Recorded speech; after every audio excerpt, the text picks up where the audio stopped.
Саламатсыздарбы, урматтуу мугалимдер жана окуучулар. Сиздерди кирип келе жаткан 9-май улуу жеңиш майрамынын 75 жылдыгы менен чын жүрөктөн куттуктаймын. Мына окуучулар, 9-май улуу жеңиш майрамы жөнүндө сөз кылабыз. Совет элинин эң ыйык, эң улуу майрамы. Анткени бул күнгө жетүү үчүн Совет эли 27 миллион адамдан ажыраган. Бул күнгө Совет элинин 4 жылга созулган эң оор, эң кайгылуу улуу ата мекендик согуш, фашист Германиясынын үстүнөн жеңишке жетишкен күн. Тып-тыныч жаткан элиме душман келип кол салды. СССРдин жеринде кандуу согуш башталды. Өз балдарын көз жаш менен өлүмгө узатышты ыйлап сыздап энелер. Курман болду, баатыр болду нечендер. Жашасын деп биздин ушул өмүрдө. Кандуу согушка апалар да барышкан, өмүрлөрүн тобойкелге салышкан. Жолбош жүрөк жоокерлердин жарааттарын таанышкан. 22-июнь 1941 жылы согушка СССРге Германиянын кол салуусу менен башталган. Улуу ата мекендик согушка Кыргызстандан 360 миңден ашуу адам аттанган. Алардын ичинен 1000ге чукул аялдар болгон.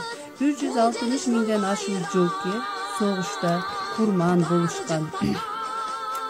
Совет Союзунун баатыры наамын алган биринчи кыргыз Дүйшөнкул Шопоков болгон.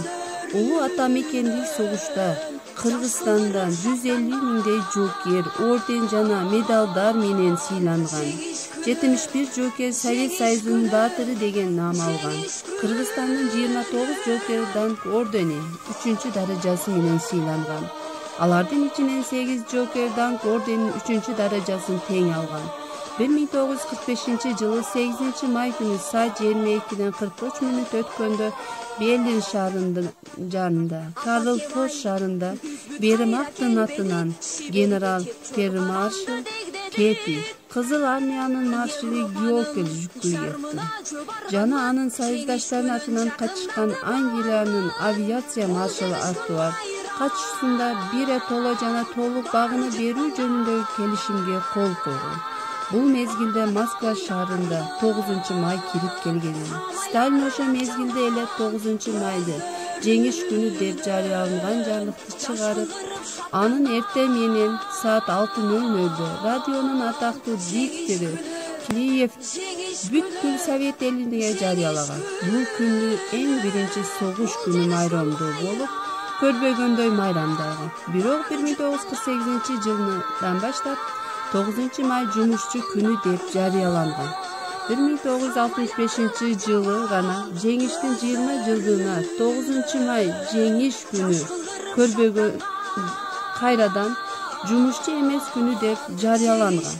Танк алдында тайманбастан барышкан, эл жер үчүн душман менен ачышкан. Эч тайманбас биздин баатыр аталар, эли бизге жеңиш менен кайтышкан.